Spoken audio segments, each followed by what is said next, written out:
Good morning. Today I'm here to read to you Chapter 8 of A Series of Unfortunate Events, Book the Second, The Reptile Room, written by Lemony Snicket. Let's read Chapter 8.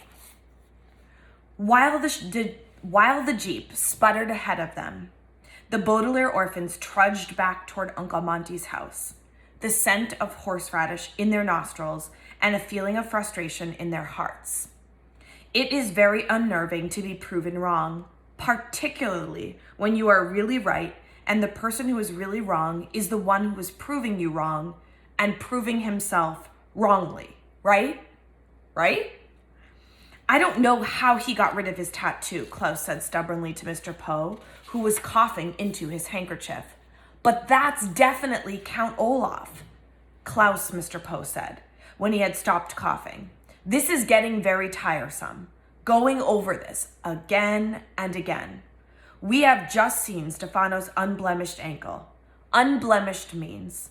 We know what unblemished means, Klaus said, watching Stefano get out of Uncle Monty's Jeep and walk quickly into the house. Without tattoos. But it is Count Olaf. Why can't you see it? All I can see, Mr. Poe said, is what's in front of me. I see a man with no eyebrows, a beard, and no tattoo. And that's not Count Olaf. Anyway, even if by some chance this Stefano wishes you harm, you have nothing to fear. It is quite shocking that Dr. Montgomery has died, but we're not simply going to hand over you and your fortune to his assistant. Why, this man can't even remember my name. Klaus looked at his siblings and sighed. It would be easier, they realized, to argue with the snake-shaped hedge than with Mr. Poe when he had made up his mind. Violet was about to try reasoning with him one more time when a horn honked behind them. The Baudelaires and Mr. Poe got out of the way of the approaching automobile, a small gray car with a very skinny driver. The car stopped in front of the house and the skinny person got out, a tall man in a white coat. "May we help you?" Mr. Poe called as he and the children approached. "I am Dr. Aloud-Chapter," the tall man said, pointing to himself with a big solid hand. "I've received a call that there's been a terrible accident involving a snake." "You're here already?" Mr. Poe asked. "But Stefano had scarcely had time to call, let alone for you to drive here." "I believe that speed is of the essence in an emergency, don't you?" Dr. Aloud-Chapter said. "If an autopsy is to be performed, it should be done immediately." Of course, Mr. Poe said quickly. "I was just surprised." "Where is the body?" Dr. Aloud-Chapter asked, walking toward the door. "Stefano can tell you," Mr. Poe said, opening the door of the house. Stefano was waiting in the entryway, holding a coffee pot. "I'm going to make some coffee," he said. "Who wants some?" "I'll have a cup," Dr. Aloud-Chapter said. Nothing like a hearty cup of coffee before starting the day's work. Mr. Poe frowned. "Shouldn't you take a look at Dr. Montgomery first?" "Yes, Dr. Aloud-Chapter," Stefano said. "Time is of the essence in an emergency, don't you think?" Yes, I suppose you're right," Dr. Aloud-Chapter said. "Poor Dr. Montgomery is in the reptile room," Stefano said, gesturing to where the Baudelaire's guardian still lay. "Please do a thorough examination, and then you may have some coffee." "You're the boss," Dr. Aloud-Chapter said, opening the door of the reptile room with an oddly stiff hand. Stefano led Mr. Poe into the kitchen, and the Baudelaires glumly followed. When one feels useless and unable to help, one can use the expression, feeling like a fifth wheel, because if something has four wheels, such as a wagon or a car, there is no real need for a fifth. As Stefano brewed coffee for the adults, the three children sat down at the kitchen table where they had first had coconut cake with Uncle Monty just a short time ago. And Violet, Klaus, and Sonny felt like fifth, sixth, and seventh wheels on a car that was going the wrong direction, toward Hazy Harbor and the departing Prospero. "When I spoke to Dr. Aloud-Chapter on the phone," Stefano said, "I told him about the accident with your car.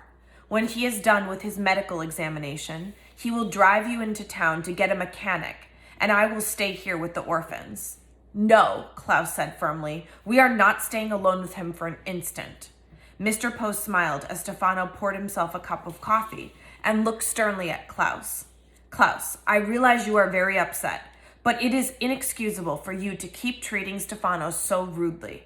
Please apologize to him at once. No, Klaus cried. That's quite all right, Mr. Yo, Stefano said soothingly. The children are upset over Dr. Montgomery's murder, so I don't expect them to be on their best behavior. Murder? Violet said. She turned to Stefano and tried to look as if she were merely politely curious instead of enraged. Why did you say murder, Stefano? Stefano's face darkened and his hands clenched at his sides. It looked like there was nothing he wanted to do more than scratch out Violet's eyes. I misspoke, he said finally. Of course he did, Mr. Poe said, sipping from his cup. But the children can come with Dr. Lucafont and me if they feel more comfortable that way. I'm not sure they will fit, Stefano said, his eyes shining. It's a very small car. But if the orphans would rather, they could come with me in the Jeep and we could follow you and Dr. Lucafont to the mechanic. The three orphans looked at one another and thought hard. Their situation seemed like a game, although this game had desperately high stakes. The object of the game was not to end up alone with Stefano, for when they did, he would whisk them away on the Prospero.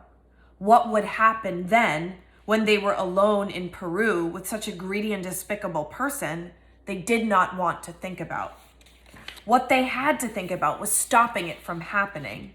It seemed incredible that their very lives hinged on a carpooling conversation. But in life, it is often the tiny details that end up being the most important.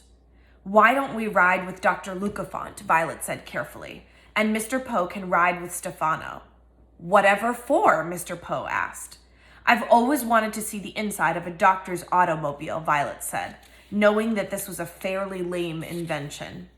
Oh yes, me too, Klaus said. Please, can't we ride with Dr. Lucafont? I'm afraid not, Dr. Lucafont said from the doorway, surprising everyone. Not all three of you children anyway. I have placed Dr. Montgomery's body in my car, which only leaves room for 2 more passengers. Have you completed your examination already? Mr. Poe asked. The preliminary one, yes, Dr. Lucafont said. I will have to take the body for some further tests, but my autopsy shows that the doctor died of snakebite. Is there any coffee left for me? Of course, Stefano answered and poured him a cup.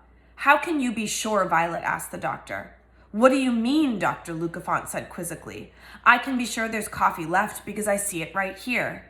What I think Violet means, Mr. Poe said, is how can you be sure that Dr. Montgomery died of snakebite? In his veins, I found the venom of the mamba du mal, one of the world's most poisonous snakes. Does this mean that there's a poisonous snake loose in this house? Mr. Poe asked. No, Dr. Lucafont said. The mamba du mal is safe in its cage. It must have gotten out, bitten Dr. Montgomery, and locked itself up again.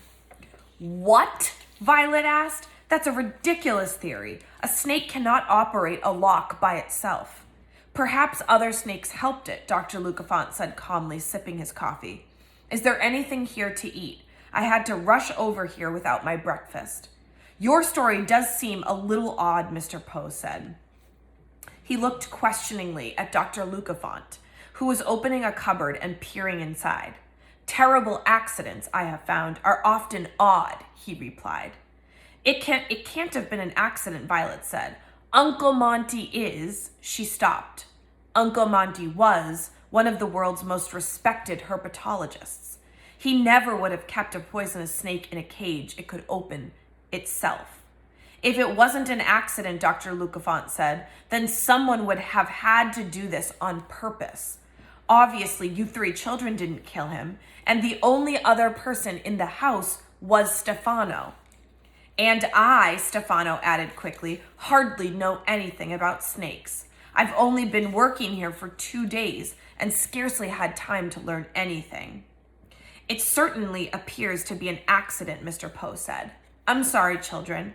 Dr. Montgomery seemed like an appropriate guardian for you.